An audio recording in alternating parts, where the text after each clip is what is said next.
ওরা পৌঁছালো প্রায় 12টা নাগাদ। ওদের দেখে আকাশ বিশ্রী একটা গালি দিয়ে গিয়েও থেমে গেল, বিশেষ করে আলো আর নিতুকে দেখে।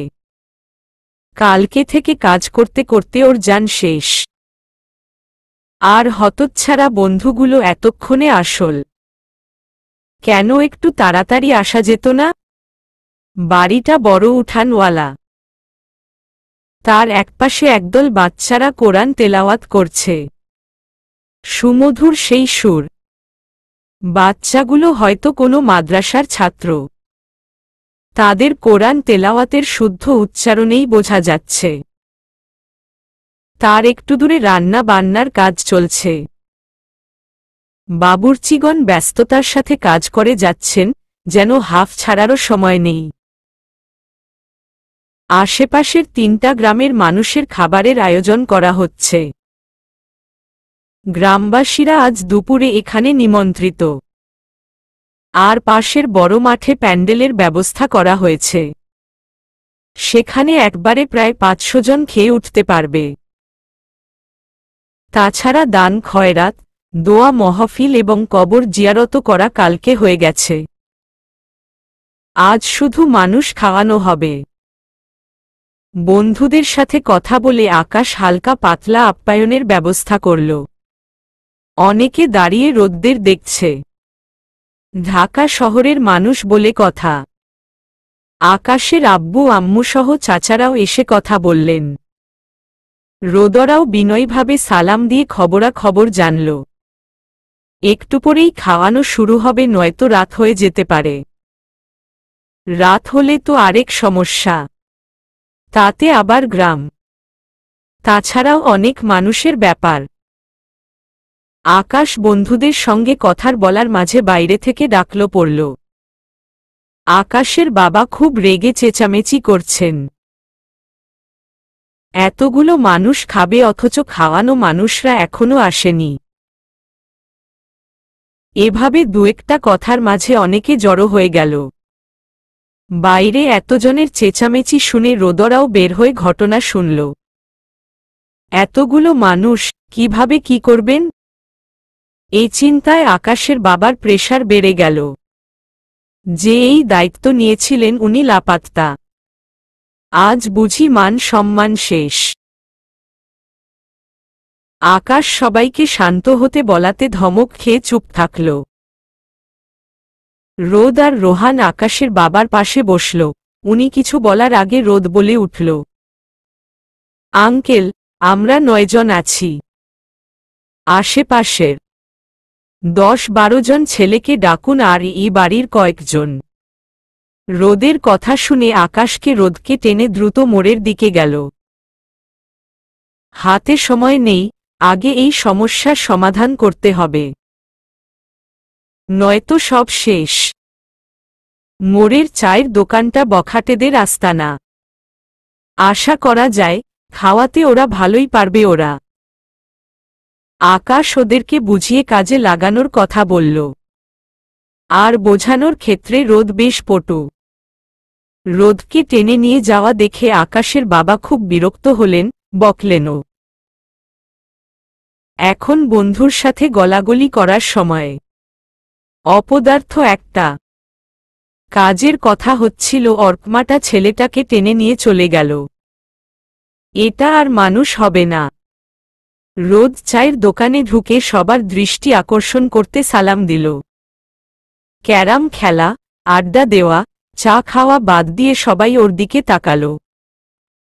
রোদ তখন মুচকি হেসে বলল, আপনারা আমাকে সাহায্য করতে পারবেন? চা, সিগারেটের বিল আমি দিব। এ কথা শুনে একজন রোদের আগা মাথা পরক করে নিল। অন্যজন আগ্রহ নিয়ে জিজ্ঞাসা করল, কি করতে হইব? খাওয়াতে হবে। শেখ বাড়িতে আপনাদের জন্য যে আয়োজন করা হয়েছে তার জন্যই। আর আমার কেন জানি মনে হয়েছে গ্রামের মানুষের কদর গ্রামের মানুষই বোঝে। অর্থাৎ আপনাদের। গ্রামের মানুষদের আপ্যায়ন আপনারাই ভালো করতে পারবেন। তাছাড়া আমরা তো একদিনের অতিথি, কাউকে চিনিও না জানিও না, হয়তো তেমনভাবে খাওয়াতেও পারবো না, এজন্য সাহায্য চাচ্ছি।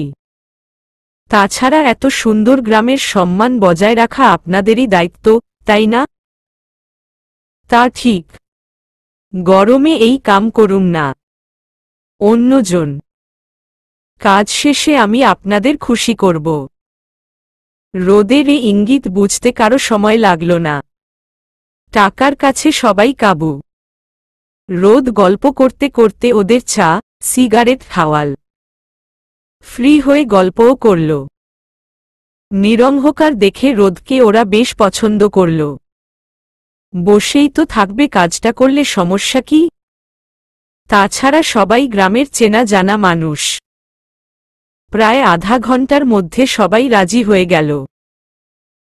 রোদের টেকনিকটাও কাজে লাগল। লোক পাচ্ছে না, এ কথা সে প্রকাশ করল না। নয়তো এদেরও রাজি করানো যেত না। ভাবত, ঠেলায় পড়েই এসেছে। এখানে আছে ১৩ জন, রোদরা বন্ধুরা ৯ জন, বাড়ি থেকে ৭ জন। তাহলে হবে মোট ২৯ জন। রোদ ওদেরকে ৬ জনকে জোগাড় করতে বলল। ৩৫ জন পেলে ভালো হতো। কারণ গ্রামের মানুষ, আত্মীয় স্বজন, বাড়ির সব মানুষ। এতজনকে খাওয়ানো তুচ্ছ ব্যাপার না। কাল ঘাম ছুটে যাবে। ছেলেগুলো একে অপরের বন্ধুদের কল দিয়ে ডাকল এবং আশ্বস্ত করল আরও ছেলে পাওয়া যাবে। বখাটে হলেও সবাই বেশ মিশুক। রোদের সঙ্গে অল্পতেই মিশে গেছে। একটুপড়ে ৬ জন না, আসল ১১ জন। এখন হল ৪০ জন। রোদ সবাইকে নিয়ে বাড়িতে ফিরে আসল। আর আকাশকে আড়ালে ডেকে বলল, ছেলেগুলোকে খাওয়ানোর ব্যবস্থা কর, নয়তো ক্ষুধা পেলে গায়েব হয়ে যাবে। রোদের কথা মতো আকাশ আগে ছেলেগুলোকে খাওয়ানোর ব্যবস্থা করল। রোদ ভুল কিছু বলেনি। এরা কামচোর। অবশেষে সমস্যার সমাধান হল। সবাই হাফ ছেড়েও বাঁচল। নয়তো কি যে হতো। ছেলেগুলো খেয়ে ঝটপট কাজে লেগে গেল। ততক্ষণে গ্রামের লোকেরা আসতে শুরু করেছে। রোদ প্রতিটা টেবিলে খাওয়ানোর লোক নির্ধারণ করে দিল, নতুবা ঝামেলার সৃষ্টি হবে। একবার হট্টগোল হলে পরিবেশটাই নষ্ট হয়ে যাবে। ওদের দায়িত্ব হবে যার যার টেবিলে নজর রাখা, যাতে খেতে কারো সমস্যা না হয়। তারপর শুরু হল খাওয়ানোর যুদ্ধ। বন্ধুরাও খাবারের গামলা তুলে কাজে লেগে গেল। না পরোয়া করল গরম আর না ভিড়। রোদ আশেপাশে মেঘদের খুঁজে পেল না। দুজনে কোথায় কে জানে। রোহানের হাতে ভাতের গামলা আর রোদের হাতে ডালের। একটু পর রোহান এসে ডালের গামলা রোদকে দিয়ে ভাতেরটা নিল। মানুষ ডাল কম খায় আর যা কম খায় তা চায় কম, ফলে দেওয়ার কষ্টও কম হবে। ওর এই যুক্তি দেখে রোদ আর কথা বাড়াল না।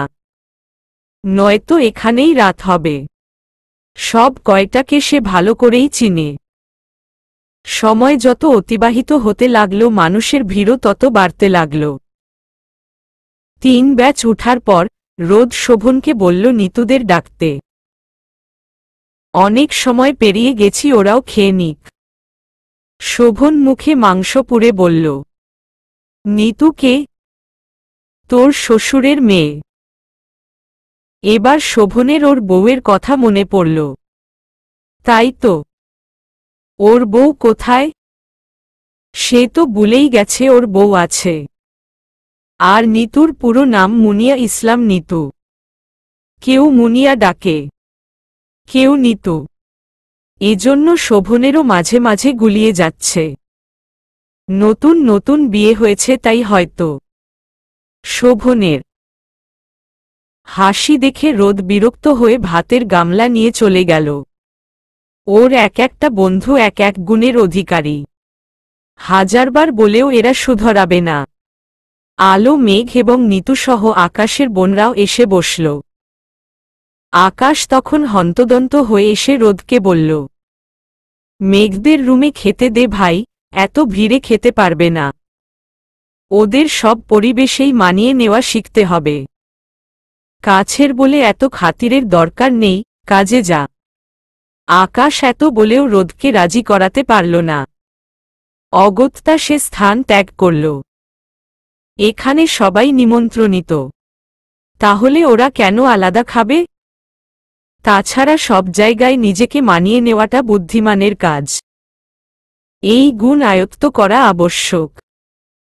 তাছাড়া এই নিয়ে সমালোচনা হতে পারে। এটা গ্রাম, ভুললে চলবে না।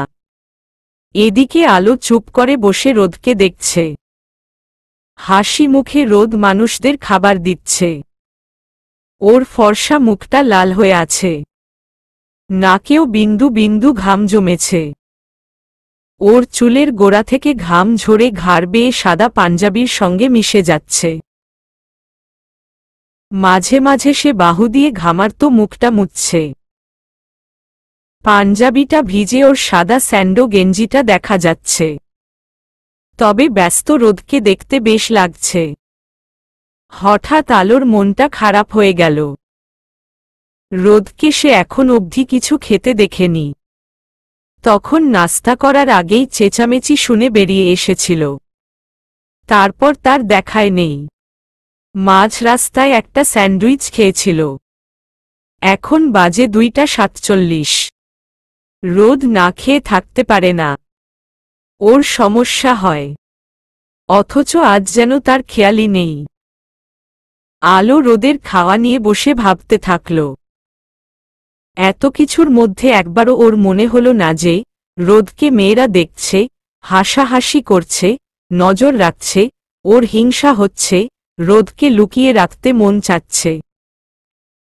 সচরাচর গল্প আর মুভিতে যেমনটা দেখা যায়।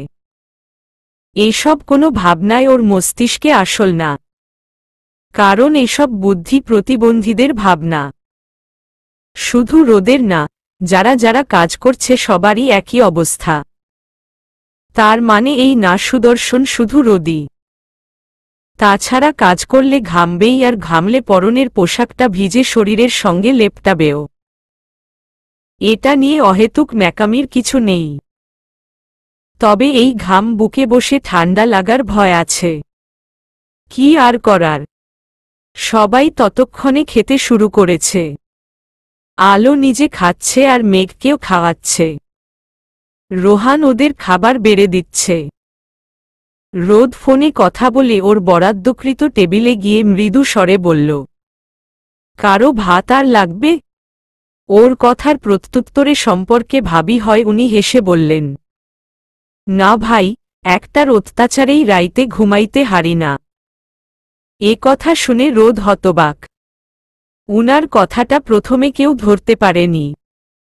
পরে বুঝে সবাই শব্দ করে হেসে উঠল। আলো বুঝেছে যে রোদ কেউ ভাত নিবে নাকি জিজ্ঞাসা করেছে। কিন্তু ওই ভাবিটা ভাত ও আর এই দুটো শব্দকে একসাথে জুড়ে দিয়েছে। রোদ সরল মনে স্বাভাবিকভাবে জানতে চেয়েছিল, অথচ ভাবি উল্টো ধরে বসে থাকল। উনার জবাবে রোদ কিঞ্চিত লজ্জা পেল।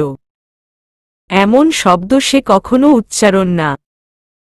ভাবির উপরে কেন জানি আকাশের খুব রাগ হল। তাই সে এগিয়ে এসে বলল, ভাবি, মজা তার সাথেই করা উচিত, যার সাথে মজা করার সম্পর্ক জায়েজ। রাগও ক্যারে আপ। অবস্থা বেগতিক দেখে রোদ ইশারায় আকাশকে থামিয়ে দিল। দুটো শব্দের জন্য এই পরিস্থিতি সৃষ্টি হল। রোদ ভাবেনি কথাটা উনি এভাবে ধরবে। তাই পরিবেশ ঠান্ডা করতে রোদি মুচকি হেসে বলল, কেউ আর ভাত নিবেন? ওর একথা শুনে সবাই একদফা হেসে খেতে শুরু করল। মেয়েরা কত রকম ভাবে যে কথা পেঁচাতে পারে, এটা তার জলজ্যান্ত উদাহরণ। এজন্যই ভেবে চিন্তে কথা বলা আবশ্যক। এই খাওয়ানো চলল রাত 8টা অবধি। সবার শেষে খেলো ওরা বন্ধুরা। খাবারের গন্ধে ওদের ক্ষুধা হারিয়ে গিয়েছিল। যদিও আলো সবাইকে এক গ্লাস করে শরবত খাইয়েছিল। রোদকে তো একা দেওয়া যায় না, তাই সবার জন্যই করেছিল। ওদের এখন বেহাল দশা, তাই মেয়েরাই ওদেরকে খাবার বেড়ে দিল। রাতেই ওদের ফোরার কথা থাকলেও তার সম্ভব হল না। আকাশের বাবা বিকেলে সবার জন্য পোশাক কিনে এনেছেন। ছেলেগুলো আজ অনেক করেছে। 9 জন বন্ধু গোসল সেরে কলপারে কাপড় ফেলে এসেছে। কারো ধোয়ার ধৈর্য নেই। তারা একে অপরকে বলেও ছিল, ভাই ধুয়ে দিস। কিন্তু 9 জনই উধাও। আলো হাত ধুতে গিয়ে কাপড়গুলো দেখে আকাশের আম্মুকে খুঁজে বের করল। উনার থেকে ডিটারজেন্ট নিয়ে 9 জনের পোশাক ধুতে শুরু করল। সবগুলোর পোশাকে ডাল আর মাংসের ঝোলের দাগ। এটা না ঘষে তুললে দাগ থেকে যাবে। রোহান পানি নিতে এসে আলোর কাজ দেখে হতবাক। মেয়েটা পাগল নাকি? বন্ধুর বউ কাপড় ধুয়ে দিচ্ছে, ছি! লজ্জাজনক একটা ব্যাপার। কলপারে অন্ধকার হওয়াতে কেউ ওকে খেয়ালও করেনি। রোহান হাতের জগটা রেখে বলল, পাহাড়ি ফুল সাইড দাও, আমি পানি তুলে দিচ্ছি। না না, আমি পারবো ভাইয়া। রোহান শুনল না। সে কল চাপতে থাকল আর আলো কাপড়গুলো ধুতে লাগল। কল চেপে এত পানি তুলতে আলোর কষ্টও হচ্ছিল। যাক, রোহান আসাতে ভালোই হয়েছে। দুজনে টুকটাক গল্পও করছে। আকাশ পা ধুতে গিয়ে ওদের দেখে সেও এগিয়ে আসল। আলোর কাজ দেখে আকাশও অবাক। ওদের জিন্স প্যান্টগুলো পানিতে ভিজে ভারী হয়ে গেছে। আলো প্যান্টগুলো বালতির পানিতে ধুয়ে টেনে আর তুলতে পারছে না, খুব ভারী। আকাশ দ্রুত নিয়ে ওকে সাহায্য করল। তারপর 3 জনে মিলে সব কাপড় ধুয়ে উঠানে বাঁধা রশিতে মেলে দিল। তখন মেঘের ডাক শুনে আলো দ্রুত পায়ে সেদিকে গেল। আকাশ আর রোহান একে অপরের দিকে তাকাল। আজ 2 বন্ধুরই আলোর প্রতি সম্মানটা বেড়ে গেল। ওরা ওর কাজে যতটা না অবাক হয়েছে তার চেয়ে শতগুণে খুশি হয়েছে। রোহান বলল, যে যেমন সঙ্গীও পায় তেমন। তা ঠিক। তারপর ওরাও চলে গেল ওদের রুমে। ব্যাচেলার বন্ধুরা এক রুমেই থাকবে, কি আর করার, ওদের বউ নেই। রোদ একবার আলোকে খুঁজতে এসে ওদের দেখে সরে গিয়েছিল, এবং আলো আর বন্ধুদের প্রতি ওর গর্বও হল। সত্যি বলতে, সুসম্পর্ক গড়তে পবিত্র মনই যথেষ্ট। সব জায়গায় লাভ ক্ষতির হিসাব করতে নেই। আলো পারত রোদেরগুলো ধুয়েই সরে যেতে, অথচ সে তা করেনি। ওর কষ্ট হবে জেনেও সব কাপড় ধুয়ে দিয়েছে। কারণ সে জানে, সর্বদা হাত চিত নয়, উপর করাও জানতে হয়। তবেই না সম্পর্কের শেকল মজবুত হয়। গভীর রাত। নিস্তব্ধ রজনীতে আধারের রাজত্ব। আধার যেন পৃথিবীকে অন্ধকার করেই তৃপ্ত হয়। দূর আকাশের চাঁদটা মিটিমিটি আলো ছড়াচ্ছে। তারা নেই। মেঘের আড়ালে গা ঢাকা দিয়েছে। হয়তো মেঘের সাথে লুকোচুরির শখ জেগেছে, তাই চাঁদকে একা ফেলেই চলে গেছে। স্বার্থ ছাড়া সবাই অদৃশ্য। তারাদের মতো মানব জাতিই তার উদাহরণ। কথায় আছে, রাত যত গভীর হয় পাপ তত বেড়ে যায়। অদ্ভুতভাবে, পাপ ঢাকতে মানুষ রাতকেই বেছে নেয়। কেন? এর উত্তর অজানা। তবে রাত নিকষ কালো বিধায় পাপকর্ম রাতকেই কলুষিত করে, যাতে আধারের মাঝে সব পাপ ঢাকা পড়ে যায়। ঘন জঙ্গল আধারে ভয়ঙ্কর রূপ নিয়েছে। কেমন যেন শরীর শিউরে ওঠা অন্ধকার। আজ এখানে গড়ে উঠেছে জঙ্গিদের আস্তানা। মশালের আলোয় ওরা ফুর্তিতে মগ্ন। কারণ এক জঙ্গির ছেলে বয়সন্ধিকালে পা দিয়েছে। তাকে এখন বন্য শকুর শিকার ও নারীদেহের প্রতি উন্মাদনা বাড়াতে হবে। তাকে বুঝতে হবে সে পুরুষ, আর পুরুষের তুষ্টিসাধন নারীর দেহে।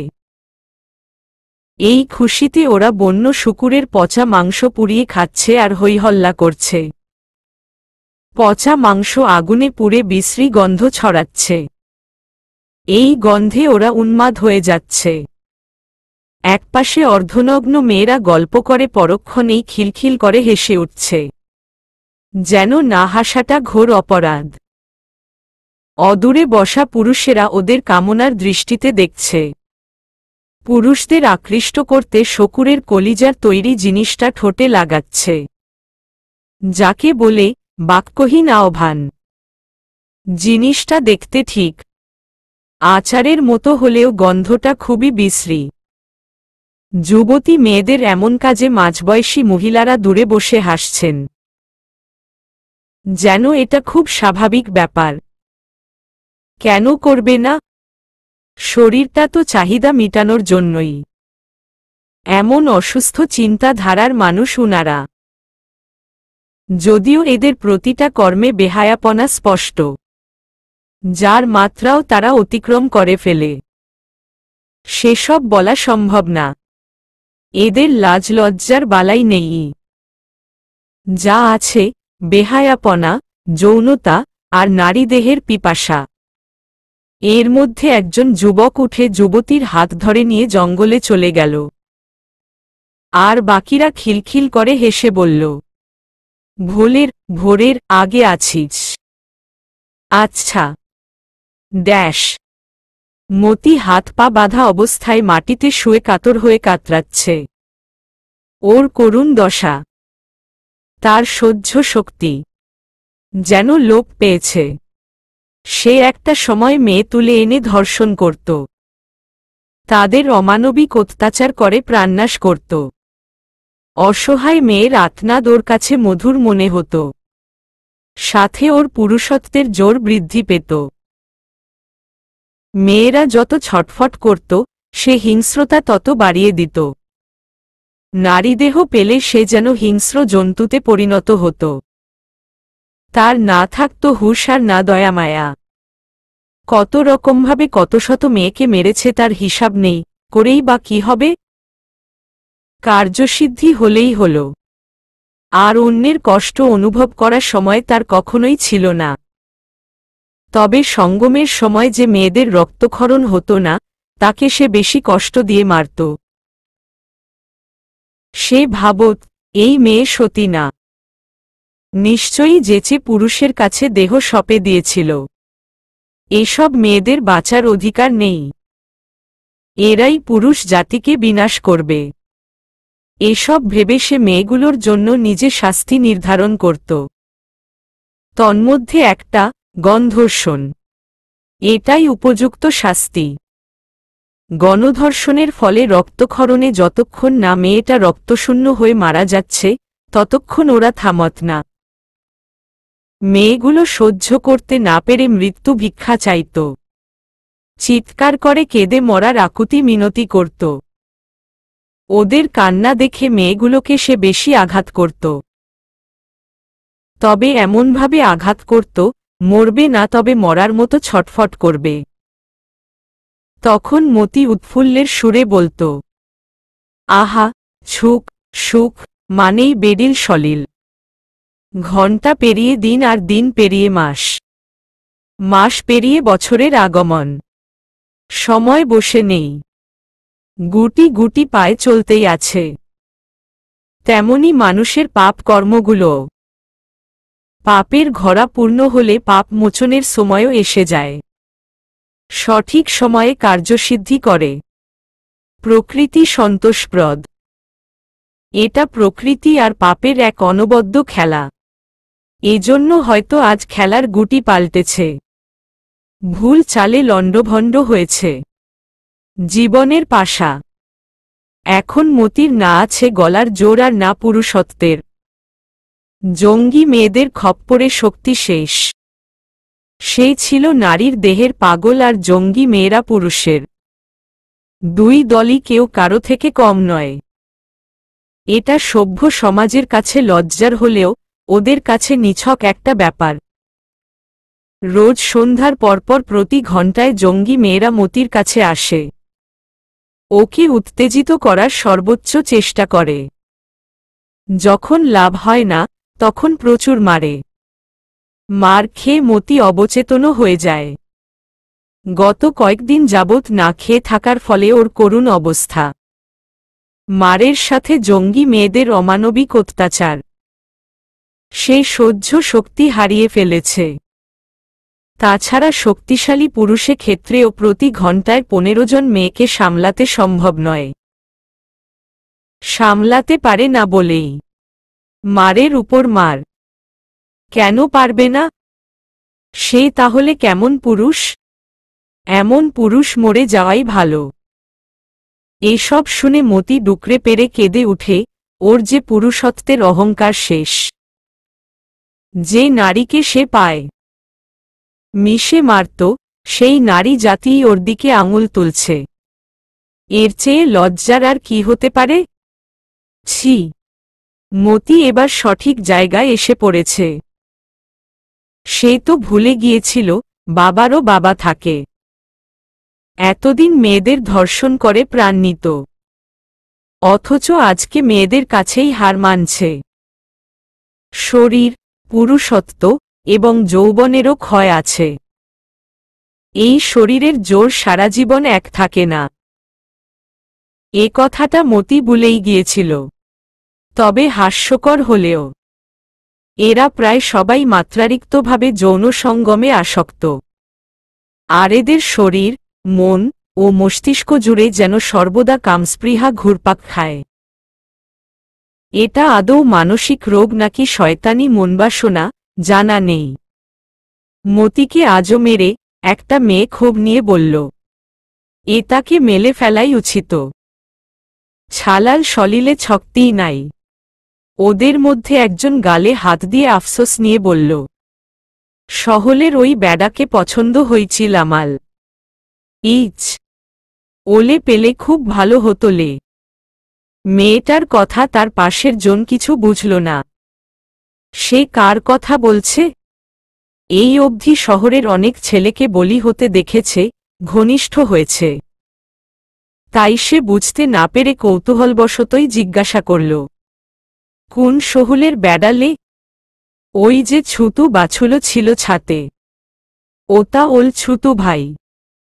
ওলে বলি দেওয়াল কথাও ছিল, আমি কাছে গিছেছিলাম তাই বুমিও কলে ছিল।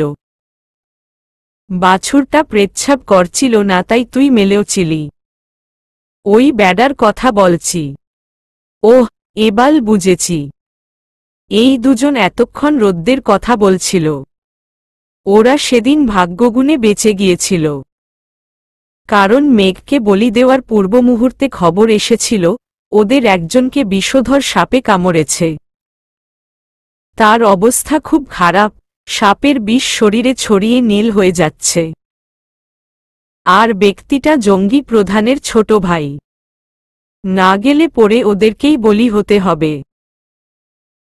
এজন্য মেঘের অর্ধ শরীর মাটিতে পুঁতে চলে গিয়েছিল, ফিরে এসে বলি সম্পূর্ণ করার জন্য। আর জঙ্গি মেয়ের মুখে থুথু দেওয়ার জন্য রোদকে ওরা খুব মেরেছিল। রোদ ওদেরকে শরীরের স্পর্শ করতে দিচ্ছিল না, বারবার নড়ে চড়ে বাধা দিচ্ছিল। ইচ্ছের বিরুদ্ধে করা স্পর্শগুলো খুব অস্বস্তিকর। সেটা ছেলে মেয়ে উভয়ের ক্ষেত্রেই। রোদের তখন ঝোড়ো ঝোড়ো করে অশ্রু ঝরছিল, মনে মনে আল্লাহর নাম জপে যাচ্ছিল। সে বারবার নড়ে ওদেরকে বলছিল, এমন করবেন না প্লিজ। কি পেলে ছাড়বেন? বলুন, আমি তাই দিব। তোলো সলিল চাই আমাদের। কথাটা বলে ওরা আবারও রোদের শরীরের সঙ্গে ঘেঁষে দাঁড়াল।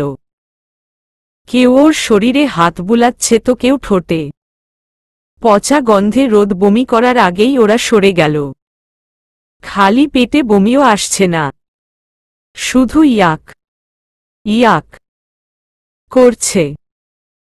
রোদের আচরণে ওরা রেগে শার্টের বোতাম খুলতে যাচ্ছিল। তখন স্থান ত্যাগের আদেশ আসল। উদ্দেশ্য হাসিল করতে না পেরে একজন রেগে জোরপূর্বক রোদের ঠোঁটে ঠোঁট ছোঁয়াল। রোদ ছটফট করলে সজোরে চুল আর বুকে খামচে ধরল। পরপর বেশ কয়েকজন একই কাজ করে সরে গেল। ততক্ষণে ব্রেনের খুব চাপ পড়াতে রোদ অবচেতন হয়ে গিয়েছিল। সেই সাথে এই দৃশ্যটা ওর মনে দাগ কেটে গিয়েছিল। মেয়েটাকে আফসোস করতে দেখে নিজেও হতাশ হয়ে বলল, জীবনে প্রথম আমাদের থেকে ব্যাডা মানুষ ছাড় পেল। থাক, মন খারাপ করিস না। ওই ব্যাডার ঠোঁটটা অনেক বেশিই সুন্দর ছিল। এজন্য জোল কলে আগে ঠুটেই আদল কলতে গেছিলাম। আল ওই বাছুলটাও বড় হলে ভাইয়ের মতনই হবে। রোদকে ঘনিষ্ঠভাবে না পেয়ে দুজনে আফসোস করতে থাকল। হঠাৎ ওদের চোখ গেল মতির দিকে। একজন মাঝবয়সী মহিলা মতিকে ডেকে জাগানোর চেষ্টা করছে। তখন একজন পুরুষ উপস্থিত হয়ে বললেন, কি হয়েছে ওল? মলেনি, হুঁচ নাই। ওল আব্বা ওলে মেরে ফেলতে বলেছে। শুনেছি ধর্ষণ কলা ওল নেছা। তাই আমি আমাদের বেদিদের জন্য ওলে এনেছি। এ কথা শুনে ওই মহিলা মতির পুরো শরীরে চোখ বুলিয়ে বললেন, আমাদের বেদিদের মজা দিতে পারে না। এলে সেছ কলে দে। এসব বলতে বলতে উনারা স্থান ত্যাগ করলেন। আর মতি ধীরে ধীরে চোখ খুলতেই ওর চোখ থেকে অশ্রু ঝরে গেল।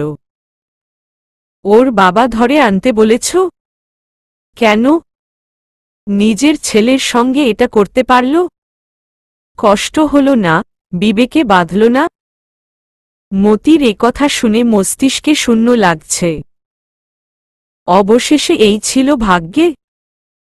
বাবার মন মতো চলতে গিয়েই সে অমানুষ হয়েছে, ধর্ষণ করেছে, পাপকর্মে লিপ্ত হয়েছে, ক্ষমতার অপব্যবহার করেছে, মায়েদের গায়ে হাত তুলেছে, বিশ্রী সব গালি শিখেছে। ওর মা ওকে এসব করতে নিষেধ করেছিলেন, এসব পাপ এটাও বুঝিয়েছিলেন। এ কথা মতি বাবাকে বলে দিয়েছিল। তখন মাতবর ওর মাকে কাজের লোক দিয়ে গণধর্ষণ করিয়ে মেরেছিলেন। উনার লাশটা কি করেছিলেন জানা নেই। মতিকে এই বুঝিয়েছিলেন, বেডি মানে পাপ। সে বাবার কথা মনে প্রাণে বিশ্বাস করেছিল। আর তখন থেকেই ওর মনে মেয়েদের প্রতি ঘৃণা সৃষ্টি হয়েছে। মতি আকাশের দিকে তাকিয়ে জীবনের হিসাব মিলাতে লাগল। হঠাৎ ওর মস্তিষ্কে একটা ঘটনা নাড়া দিল। প্রথম যাকে ধর্ষণ করেছিল তার বয়স ছিল মাত্র 9। সঙ্গমের জন্য শরীরটা ছিল অপরিপক্ক। মতিও তখন আনাড়ি। অন্য বাবারা ছেলেকে ভালো কিছু শেখায়, আর ওর বাবা শিখিয়েছিল ধর্ষণ করা। ধর্ষণের কষ্টটা কিভাবে দ্বিগুণ বাড়ানো যায়, মাতবর ওকে এটা দেখিয়েছিলেন। মতি লজ্জা পেলেও কিছু বলেনি, বরং বাধ্য ছেলের মতো উপভোগ করেছিল। মেয়েটা অপরিপক্ক থাকায় মাতবর ব্লেড ব্যবহার করেছিলেন। মেয়েটা তখন আর্তনাদ করে বাঁচার জন্য ছটফট করছিল। তখন মাতবর ওর কাঁধ চাপড়ে হেসে বলেছিলেন, পুরুষ মানুষের মনে দয়া মায়া থাকতে নাই। কাপুলুসলা এই সময় দয়া দেখায়। বেডি মানুষ যত ছটপট কলবে পুরুষ মানুষলা তত খুশি হয়। তুই সুপুলুষ হবি বাপ। শুন, খবলদার মনে দয়া মায়া আনবি না। মতির কানে এখন ওই কথাগুলোই শুধু প্রতিধ্বনি হচ্ছে।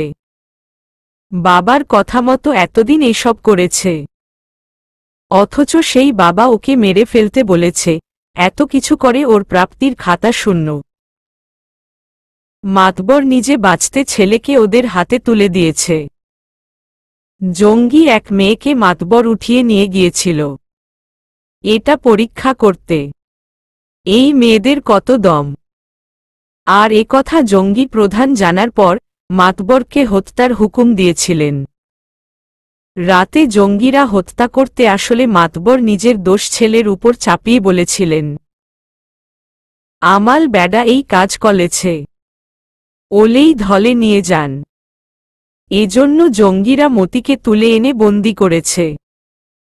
আর ওর পুরুষত্বের জোর দেখতে প্রতি ঘণ্টায় অত্যাচার করছে। মতি আজ আফসোস করছে, খুব আফসোস। সে ঠকেছে, তাও বাবার কাছে। আজকে ওর পাপবোধ আর অনুশোচনা হচ্ছে। নিজের প্রতি খুব করুণাও হচ্ছে। এসব ভেবে সে মনে মনে আওড়াল, তুমালে আব্বা ডাকতেও আমাল ঘৃণা লাগছে। কুয়ো আপছোছ হচ্ছে, তুমাল লক্ত আমাল এই সলিলে, ছি। 1 সপ্তাহ পর মৃত্যু প্রতিটা প্রাণীর জীবনে শুদ্ধতম সত্য। এটা অপ্রিয় হলেও গ্রহণ করতে হবে। সৃষ্টি হলে বিনাশ অনিবার্য। মাতবর মারা গেছেন আজ 3 দিন।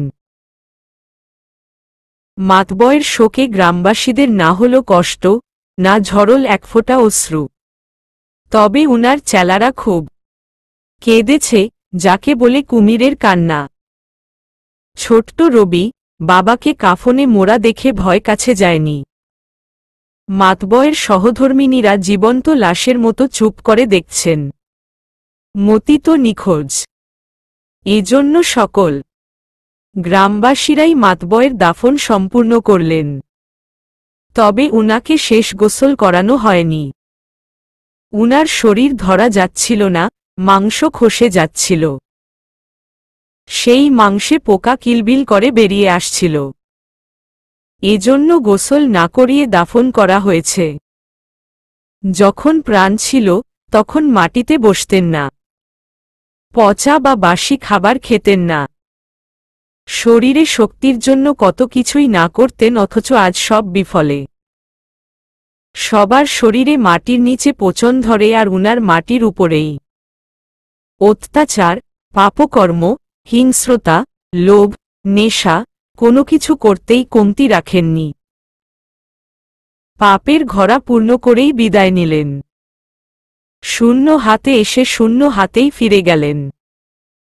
নির্ধারিত সময়টুকুতে পাপের সাগরে নিজে ডুবলেন, সাথে ছেলেকেও ডুবালেন। অদ্ভুত মানুষ এবং তাদের চিন্তা ভাবনা। পৃথিবীটা হল রহস্যক্ষেত্র। ক্ষুদ্র ক্ষুদ্র রহস্যের বেড়াজালে বিশাল এক রহস্যের সৃষ্টি। রহস্যের এই খেলায় প্রকৃতিও আষ্টে পিষ্টে জড়িয়ে রয়েছে। তেমনি মাতবরের মৃত্যুও। উনার মৃত্যু স্বাভাবিক নয়। উনি স্বাভাবিকভাবে মরেননি, মেরে ফেলা হয়েছে। আর এই কাজে জড়িত সহধর্মিণীগণ খাবারের সাথে এক ধরনের বিষাক্ত পাতার রস খাইয়েছিলেন। ফলস্বরূপ অস্বাভাবিকভাবে রক্ত চলাচল বেড়ে মস্তিষ্কে রক্তক্ষরণ হয়ে মারা যান। অসুস্থ অবস্থাতেও মাতবর উনাদের অত্যাচার করতেন। নিজে মারতে না পেরে চেলাদের হুকুম দিতেন। উনাদের ধৈর্য সীমাও অতিক্রম করে ফেলেছিলেন। এজন্য দেহ আর মনে কিঞ্চিত শান্তির জন্য একাজ করেছিলেন। এবার উনারাও বাঁচার মতো বাঁচবেন। তার আগে এখানকার মানুষদের মুক্ত করবেন। কুৎসিত নিয়ম কানুনের রীতি বন্ধ করবেন। রীতির নামে পাপকর্ম এবং পাপীদেরও বিনাশ করবেন। সুন্দর এই পৃথিবীতে সুন্দরভাবে বাঁচার অধিকার সবার আছে, সবাই সুস্থ একটা পরিবেশ চায়। নিরাপত্তা আর স্বপ্ন পূরণের সুযোগ চায়। মাতবরের ক্ষমতা ব্যবহার করে উনারা এসব করবেন। পাপকর্মকে ঢেকে সৎকর্মের আবির্ভাব করবেন। ক্ষমতা এমন একটা জিনিস, সময়াসাপেক্ষে মানুষকে অমানুষ করে তোলে। ক্ষমতার জোরে ধরাকে সরা জ্ঞান করে। এখন না আছে মাতবর, না মতি। এই ক্ষমতা অন্যজনকে দিলে আরেকটা মাতবর গড়ে ওঠার সম্ভাবনা বেশি। তাই ক্ষমতা নিজেরা নিয়ে গ্রাম পরিচালনা করবেন। যে গ্রামে মেয়ে মানে পাপ, সে গ্রামে মেয়েরাই নতুনভাবে সব গড়ে তুলবেন। সকল পাপকে মাটি চাপা দিয়ে সৎকর্মের সূর্য উদয় করবেন। এখন উনারাই হবেন এই গ্রাম পরিচালিতা। মাতবরের ক্ষমতা নিয়ে মতবিরোধ হলেও উনারা কঠোর হয়ে সামলে নিয়েছেন। উনারা 4 জন নতুনভাবে নিজেদের তৈরিও করেছেন। উনাদের চোখের মণি রবি। ছোট্ট রবিকে উনারা মানুষের মতো মানুষ করবেন। নারী হচ্ছে ভাঙ্গা গড়ার কারিগর। এক নারী ভাঙ্গে তো আরেক নারী নিখুঁতভাবে গড়ে। তেমনি এক পুরুষে কলুষিত করে তো এক নারী পাপমোচন করে। এটাও যে সৃষ্টিকর্তার নিদারুণ এক খেলা। দাদিমার বাড়ির উপর থেকে কাল মাটি সরানো হয়েছিল। খাট, জিনিসপত্র সরাতে গিয়ে একটা গর্ত পাওয়া গেছে। সেই গর্ত খুঁড়ে টাকাও পাওয়া গেছে, 25 থেকে 30 লাখ টাকা। সব টাকা গ্রাম পরিচালিকাদের হাতে হস্তান্তর করা হয়েছে। সবার মুখে মুখে একই কথা, দাদিমা এত টাকা কোথায় পেয়েছে? কার টাকা? এখানে কিভাবে আসল? টাকাগুলো দিয়েই বা কি করা যায়? শেষের প্রশ্নের উত্তর গ্রাম পরিচালিকারা ঘোষণা করবেন। এজন্য আজ সবাই বড় মাঠে উপস্থিত হয়েছেন। 4 পরিচালিকা নিজেদের শরীর পর্দায় ঢেকে আসন গ্রহণ করলেন। গ্রামবাসী উনাদের সুন্দর একটা নাম দিয়েছেন, শুভান্না, যার অর্থ সুন্দর ও শুভপ্রদ অবয়ব বিশিষ্ট সাহায্যকারী। এই এক নামেই উনাদের 4 জনকে ডাকা হবে। আর গ্রামবাসী সবাই অশিক্ষিত নন, কেউ কেউ দূরের স্কুলে শিক্ষকতাও করেন। এক শিক্ষকই উনাদের এই নামকরণ করেছেন। তো বিচার শুরুর আগে শুভান্নারা সবার বক্তব্য শুনে নিলেন। অনেকে সাহায্য প্রার্থনা করলেন, তো কেউ সবার মাঝে বিলিয়ে দিতে বললেন। সব শুনে শুভান্নারা নিজেরা আলোচনা করে বললেন, আলো কোথায় আমরা জানি না, সে আছবে নাকি তাও জানি না, তাই টাকাগুলো গেলামের কাজে লাগাবো।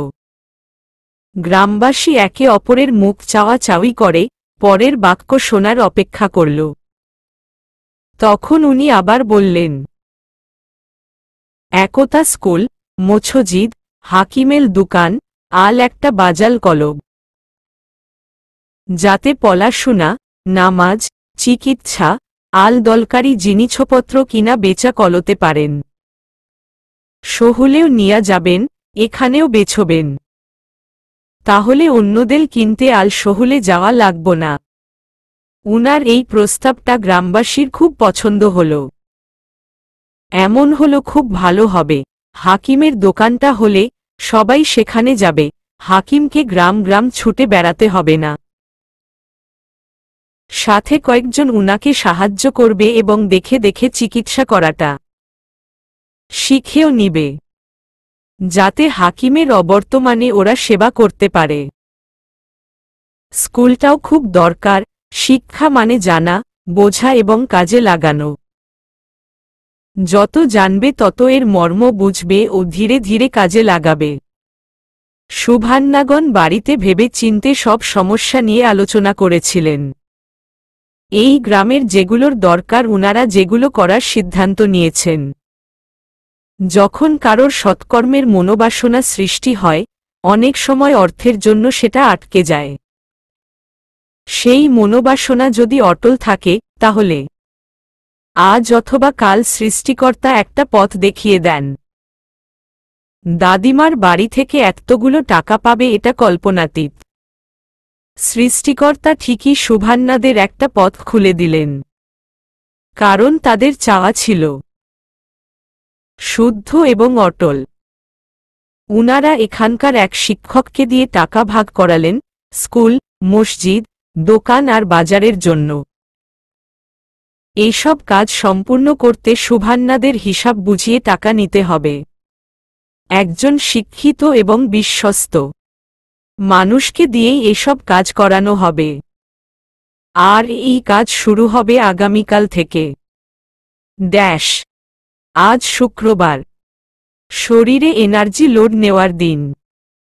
আহা, ঘুম আর ঘুম, সারাদিন ঘুমিয়ে পার করলেও মন্দ হয় না। আজ সকল ব্যস্ততা থেকে মুক্তি, শান্তি, শান্তি আর শান্তি, শান্তিতে আজ ছড়াছড়ি। এজন্যই রোদ আর মেঘ ঘুমাচ্ছিল। কিন্তু সকাল 9টার দিকে আলো ওদের জোর করে টেনে তুলে নাস্তা করাল। ওমা, এটা কেমন অত্যাচার! তাছাড়া ঘুমের ব্যাঘাত ঘটানো বিরাট অপরাধ। এ কথা আলোকে কে বুঝাবে? সে তো ওদের ঘুমের জান কবজ করে ফেলেছে। গতরাতে দুই ভাই বাজি ধরে গেম খেলেছে, আর এখন ভুসভুস করে ঘুমানোর ফন্দি এঁটেছে। ওরা জানে আজ শুক্রবার, কোনো কাজ নাই, সারাটা দিন ঘুমাবে। কিন্তু হলো কই, দুজনের কারোরই ঘুম পুরো হয়নি। মেঘ দাঁড়িয়ে দেওয়ালে মাথা রেখে হা করে ঘুমাচ্ছে, কারণ ওর ঘুমই জীবন, ঘুমই মরণ। এছাড়া জীবনে শান্তির কি বা আছে? ঘুম তো ঘুমই, দাঁড়িয়ে বা বসে। এদিকে রোদ বিরক্ত হয়ে আলোর দিকে তাকিয়ে আছে। এই মেয়েটা আজকাল বড্ড জ্বালাচ্ছে। আগে একটু আধটু ভয় পেলেও এখন ভয়ের ছিটে ফোঁটাও নেই ওর। সুখের দিনগুলো যে কই গেল! এসব ভেবে রোদ চোখ বন্ধ করতেই আলো খোঁচা মেরে বলল, এই চোখ খুলুন বলছি। পানি দিলাম, এই দিচ্ছি কিন্তু। একটু প্লিজ। একটু না, এক কোনাও না, এক ফোঁটাও না। কি হলো, উঠুন। এ কথা বলে আলো ভেজা টাওয়াল দিয়ে ওদের মুখ মুছিয়ে চুলে চিরুনি করে দিল। এতে ওদের ঘুম হালকা হয়ে গেল। বিরক্ত হলেও কেউ কিছু বলল না। দুজনের মুখ দেখে আলো হেসে চুল কাটতে পাঠাল। মেঘ আলোর গালে আদর দিয়ে বলল, যাচ্ছি বৌমনি। রোদও একই রকমভাবে আদর দিয়ে মুচকি হেসে বলল, যাচ্ছি বউ। এ কথা বলে দুজনে বিদায় নিয়ে চলে গেল। আর আলো চুপ করে দাঁড়িয়ে ওদের যাওয়া দেখল। চতুর মানুষরা সুযোগ লুফে নিতে জানে, যেমন রোদ। এই মানুষটা যে এত ফাজিল বিয়ের আগে বুঝেনি। আজকাল হুট করে এসে আদর দিয়ে উধাও। সে কিছু বুঝেতে উঠতেও পারে না। এসব ভেবে আলো লাজুক হেসে রান্নাঘরে চলে গেল। রাকা 2 সপ্তাহের ছুটিতে বাড়িতে গেছে। ওর বড় বোনের বাবু হয়েছে, তাই দেখতে। রান্নাঘরে গিয়ে আলো দুপুরের আয়োজন করতে লাগল। রবি আর সাগরকে নারকেল সহ কিছু জিনিস আনতে পাঠিয়ে। রান্না প্রায় শেষের দিকে তখন 2 ভাই ফিরে এলো। মেঘের হাতে 2টো আইসক্রিম। সে রান্নাঘরে পা ঝুলিয়ে বসে আইসক্রিম আলোর মুখে ধরল। আলো এক কামড় নিতেই রোদ ছো মেরে নিয়ে চলে গেল।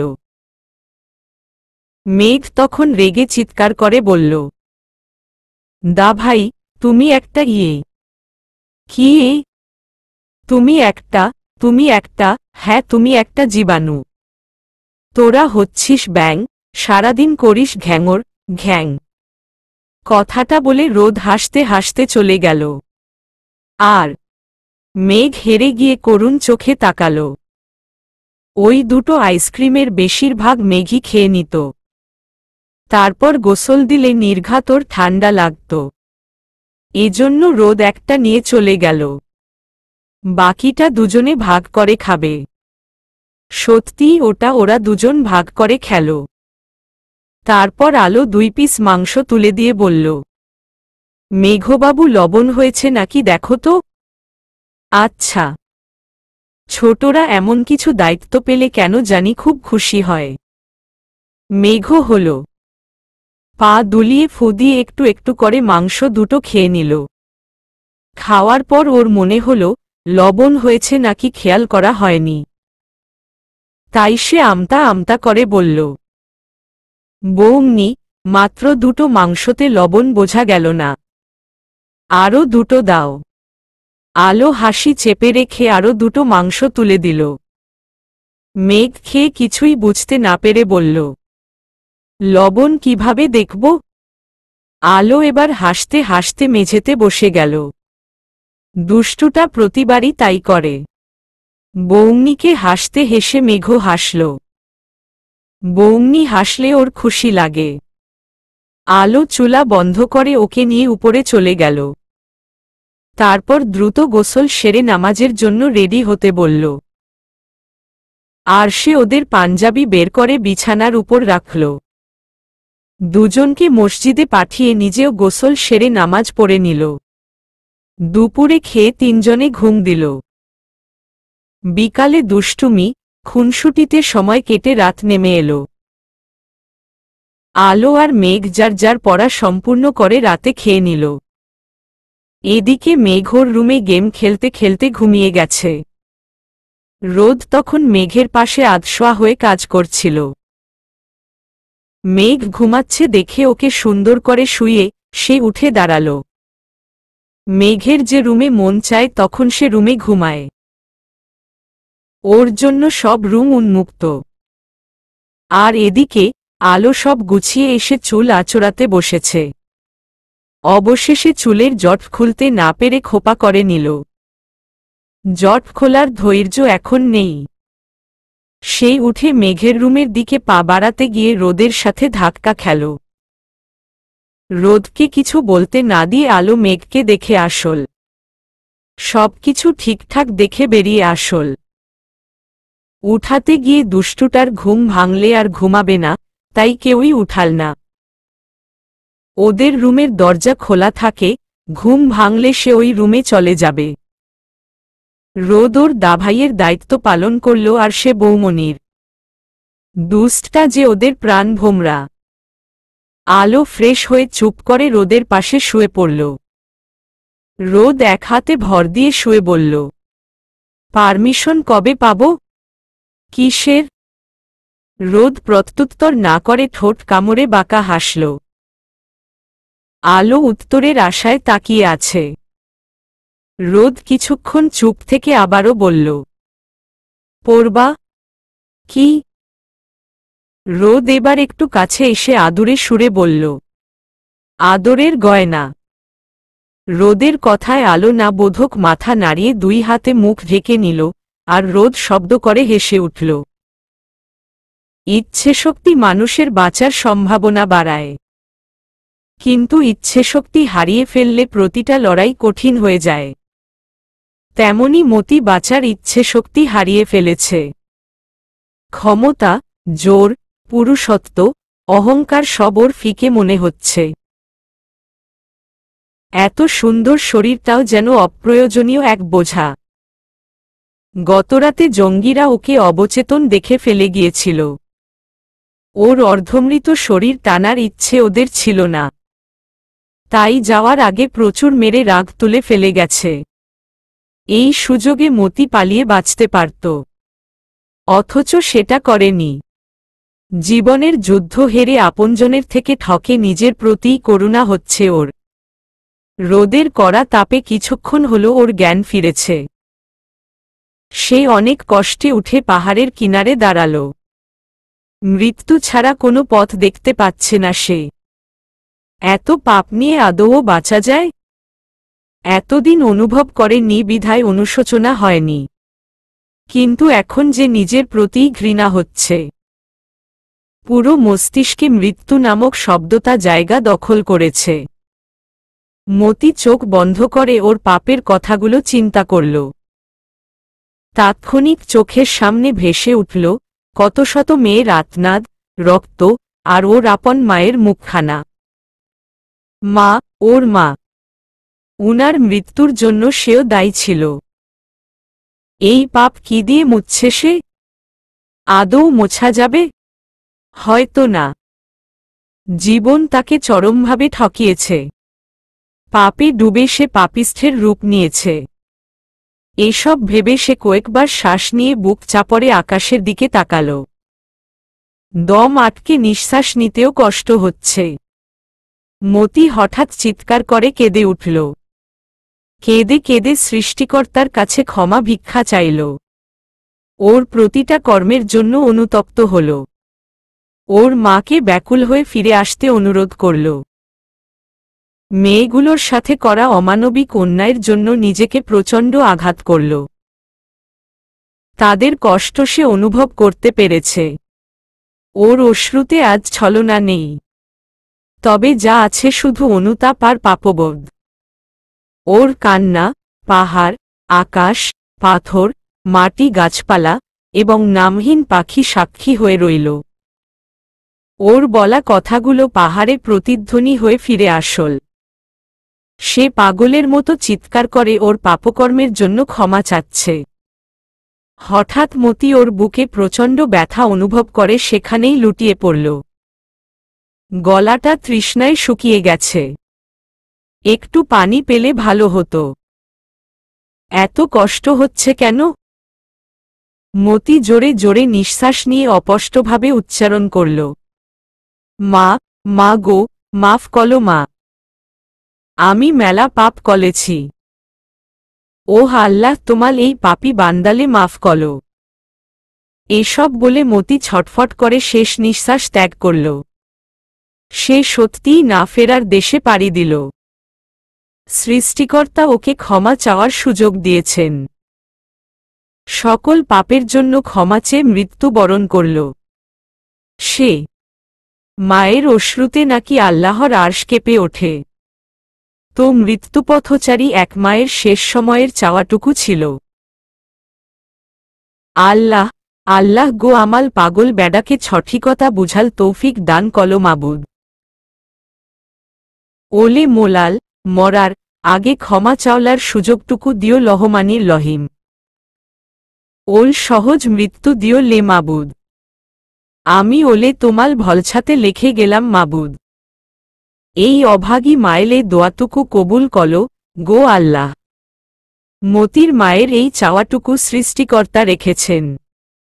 আমাদের সৃষ্টিকর্তা এতটাও কঠোর নন। সমুদ্রের পানির সমান পাপ করে মাফ চাইলেও উনি মাফ করে দিবেন। তবে মাফ চাওয়ার মতনই চাইতে হবে। ওর মায়ের কথাটা মতির অজানায় থেকে যাবে। ওর মায়ের দোয়া আর সৃষ্টিকর্তার অসীম করুণায় সে মূল্যবান সুযোগটুকু পেয়েছে। মা, ছোট্ট একটা শব্দ হলেও ব্যাপ্তিটা বিশাল, যেটা কারো সঙ্গে তুলনা করে চলে না। কি আশ্চর্য! আত্মহত্যা করতে এসে মতি স্বাভাবিক মৃত্যু বরণ করল।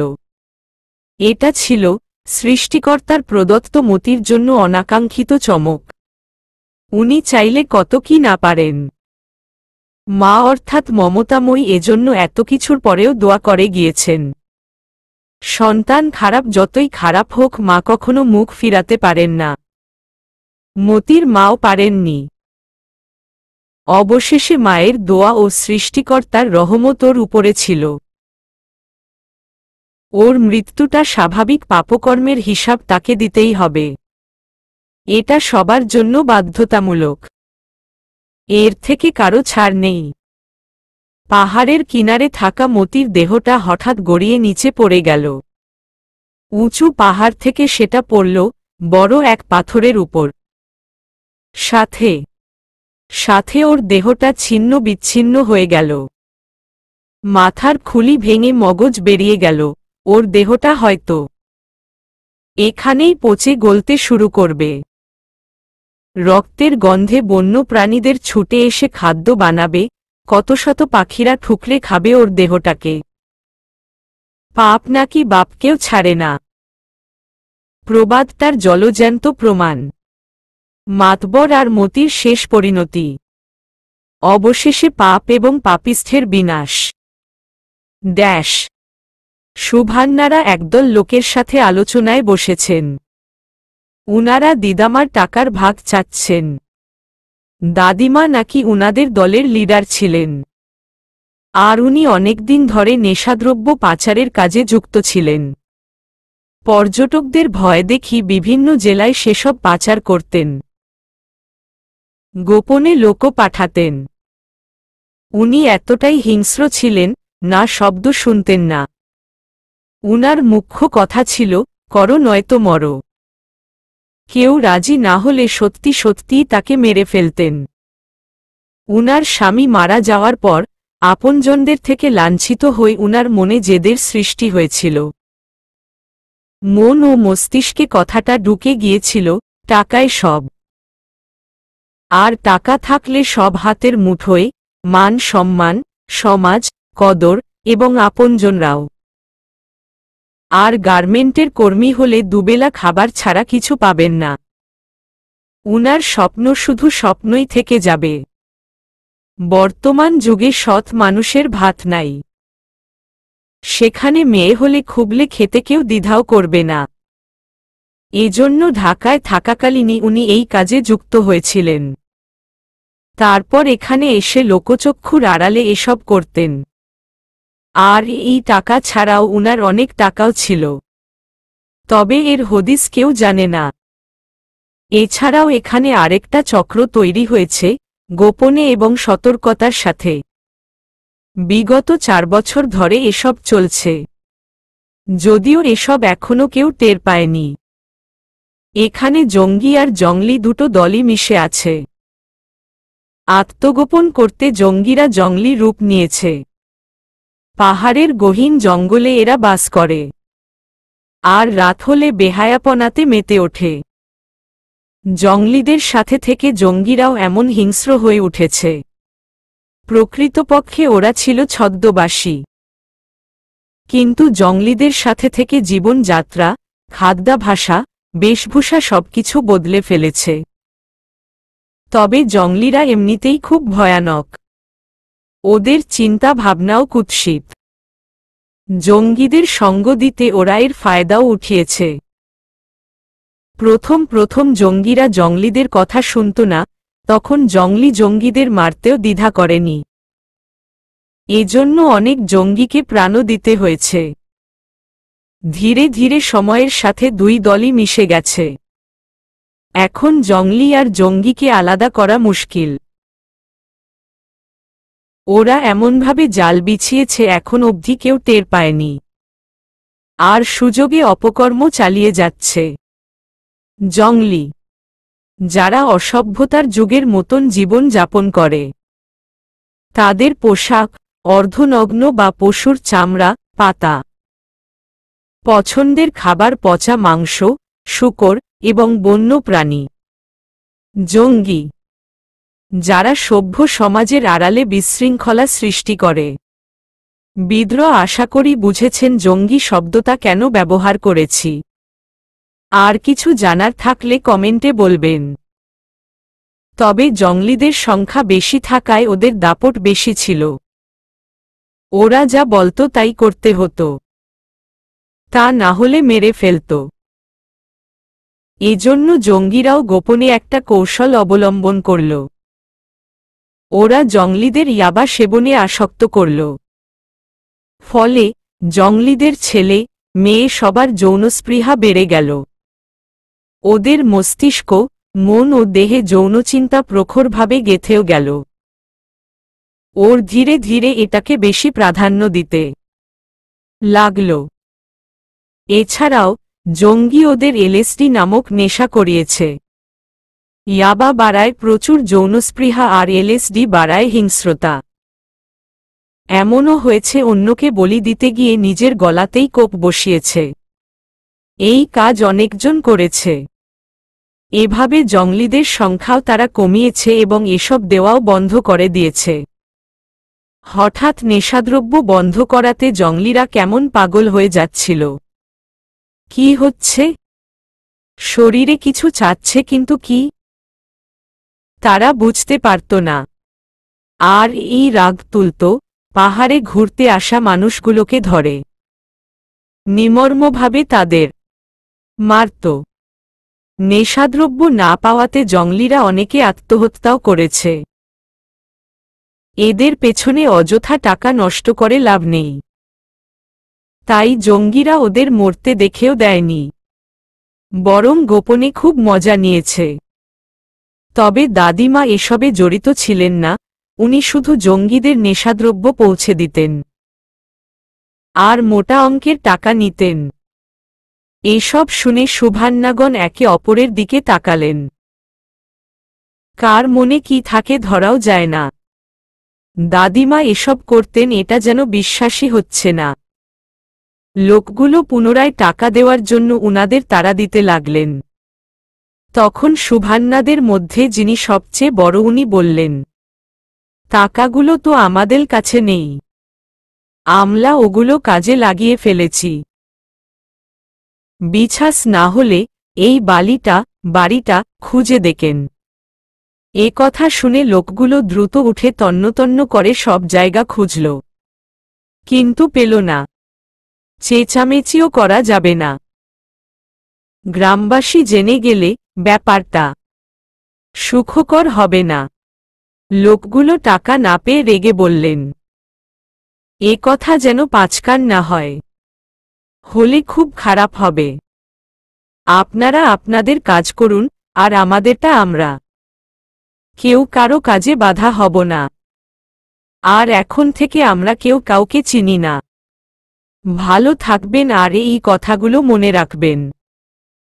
এদের সাথে লড়তে যাওয়া বোকামি ছাড়া কিছু নয়, কারণ এতে ক্ষতি ছাড়া কিছুই হবে না। তাই উনারা সম্মতিসূচক মাথা নাড়ালেন, অর্থাৎ তাই হবে। তারপর লোকগুলো আশেপাশে চোখ বুলিয়ে স্থান ত্যাগ করল। এই টাকা কত আসবে যাবে, 30 লাখই তো। আর টাকাগুলো সত্যিই বাড়িতে নেই, ওই শিক্ষকের বাড়ির উঠানে পুঁতে রাখা হয়েছে। সুভান্নাগণ আন্দাজ করেছিলেন এমন কিছু হতে পারে, তাই আগেই ব্যবস্থা করে রেখেছেন। মাতবরের কার্যক্রম উনাদের স্বচক্ষে দেখা, তাই হয়তো সহজে সতর্ক হয়েছিলেন। তবে লোকগুলোর কথা উনারা নিজেদের মধ্যেই চেপে গেলেন। এসব গ্রামবাসীকে জানানো মানে বিপদ ডেকে আনা। আর দাদিমার টাকা উপার্জনের পথটা হয়তো অসৎ, কিন্তু টাকাগুলো? টাকা কি বুঝে সৎ আর অসৎ পার্থক্য? তবে টাকাগুলো এবার ভালো কাজে লাগানো হবে। এতে যদি গ্রামবাসীর উপকার হয় তাতে মন্দ কি? মাত্র 2 দিন পর আলোর কলেজে পরীক্ষা। ওর দিনের অর্ধভাগ পড়াশোনাতেই কেটে যায়। তবে মেঘের কোনো কাজে হেলা করে না, বরং দায়িত্ব পালনে অটল থাকে। রাকা নেই, রান্নাগুলো ওর করা লাগছে। আলো দুপুরের রান্না করছে আর সুযোগ বুঝে বইয়ের চোখ বুলিয়ে বিড়বিড় করে পড়ছে।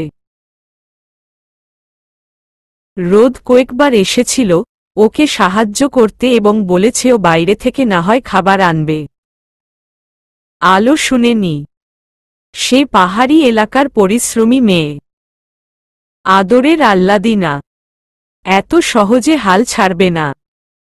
তাছাড়া এখানে কষ্টের কাজই তো নেই। এই কাজটুকু সামলানো কষ্টকর নয়, বরং আনন্দের, কারণ নিজের সংসারের কাজ।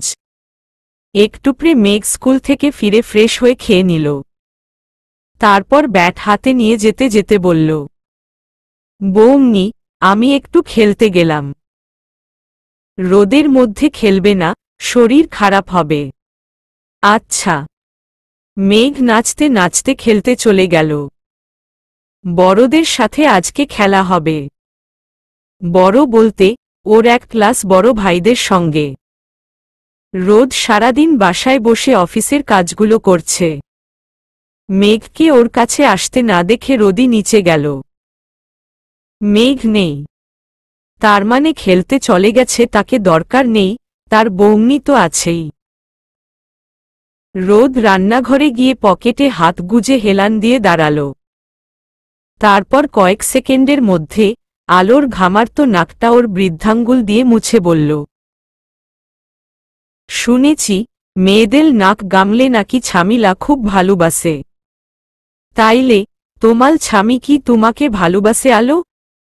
রোদ পাহাড়িদের মতো করে সুর টেনে কথাগুলো বলল। এই ছেলের মধ্যে ফাজিলদের সব গুণই বিদ্যমান। তাছাড়া মেঘের দাভাই এটা ভুললেও চলবে না। মাত্র কয়েকটা দিন সে পাহাড়ি ভাষাও আয়ত্ত করে ফেলেছে। ওকে খোঁচাতে সে আবার বলছেও।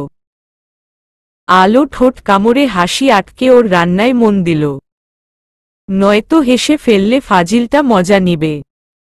রোদ কাজু বাদাম খেতে খেতে আলোকে মৃদু ধাক্কা দিয়ে বলল, আলে এই ছুলি এত লজ্জা কিছের ছুনি?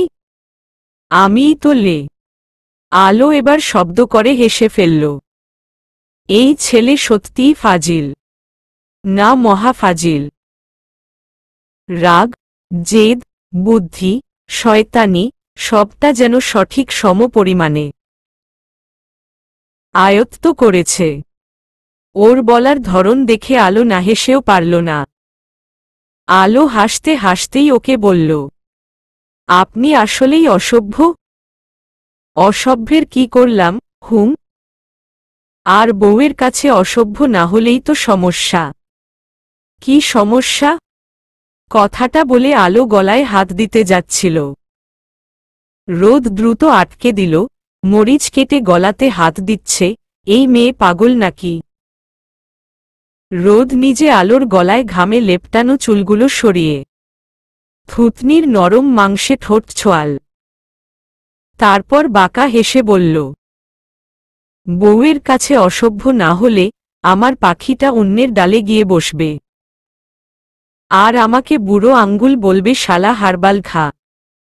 হারবাল কি দাভাই? রোদের পেছনে দাঁড়িয়ে মেঘ বলে উঠল। এ সময় মেঘকে ওরা কেউই আশা করেনি। আর আলো তো রোদের কথায় এবং কাজে স্থির হয়ে দাঁড়িয়ে গেছে। এই অসভ্যটা কি করল এটা? তার এমন ভাব যেন কিচ্ছু করেনি। এদিকে মেঘকে কিছু একটা বলে বোঝাতে হবে। তাই রোদি মুচকি হেসে স্বাভাবিকভাবে উত্তর দিল, বড়দের শক্তি হওয়ার ওষুধ। ওহ! বড়দের শুনে মেঘ আর আগ্রহ দেখাল না। ওর বলটা নিয়ে দৌড়ে চলে গেল। রোদ পেছনে ঘুরে দেখে আলো নেই। এই মেয়ে কই গেল? সে তো এসেছিল মিষ্টি বউটাকে একটু জ্বালাতে। কারণ সারাদিন পড়লে পড়া মস্তিষ্কের থাকবে না, আর পড়ার ফাঁকে ফাঁকে একটু বিনোদনেরও দরকার, যাতে মনটা ফ্রেশ হয়ে মস্তিষ্ক পড়াটা ধরে রাখতে পারে। এজন্য সে ইচ্ছে করে ফাজলামি করছিল। কিন্তু মেয়েটা বুঝলে তো? হ্যাঁ, বুঝে ঠিকই, তবে উল্টোটা। রোদ আলোকে খুঁজে না পেয়ে ফোনে কথা বলতে বলতে চলে গেল, পরে দেখে নিবে। আর আলো চিপায় থেকে বেরিয়ে হাফ ছেড়ে বাঁচল। নয়তো রোদ ওকে জ্বালিয়ে মারত। খুবই অসভ্য মানুষটা। এসব ভেবে আলো মিটিমিটি হেসে রান্নার কাজে মন দিল। ঘণ্টা দুয়েক পর মেঘ ঘেমে নে ক্লান্ত শরীরে বাসায় ফিরল। ওরা খেলায় হেরে গেছে। 2 দিন পর আবার খেলা হবে। সাগর তখন মাসকাবাড়ির বাজারগুলো রান্নাঘরে তুলে রাখছিল। চালের বস্তা দুজনকে ধরে আনতে দেখে মেঘ বলল, ওমা, এটাই ধরে আনতে পারছো না? খাবে তোমরা, তাহলে শক্তি হবে। রবি হাসতে হাসতে মেঘের গাল টেনে বলল, কি মেঘবাবু? হারবাল খাবা হারবাল। এ কথা শুনে সাগর আর রবি দুজনে হতভম্ব হয়ে তাকিয়ে আছে। এই ছেলে কি বলে? হারবালের কথা জানল কোথা থেকে? আলোকে দেখে ওরা লজ্জায় মুখ কাচুমাচু করতে লাগল। ইস, দুষ্টুটা! ওদের বেজায়গায় লজ্জায় ফেলে দিল। আর আলো সব শুনেও না শোনার ভান ধরে চলে গেল। বেচারাদের লজ্জা বাড়াতে চাচ্ছে না সে। তাছাড়া কি বা করবে? সব নষ্টের গোড়া তো ওই রোদ মেহবুব। Two B continue.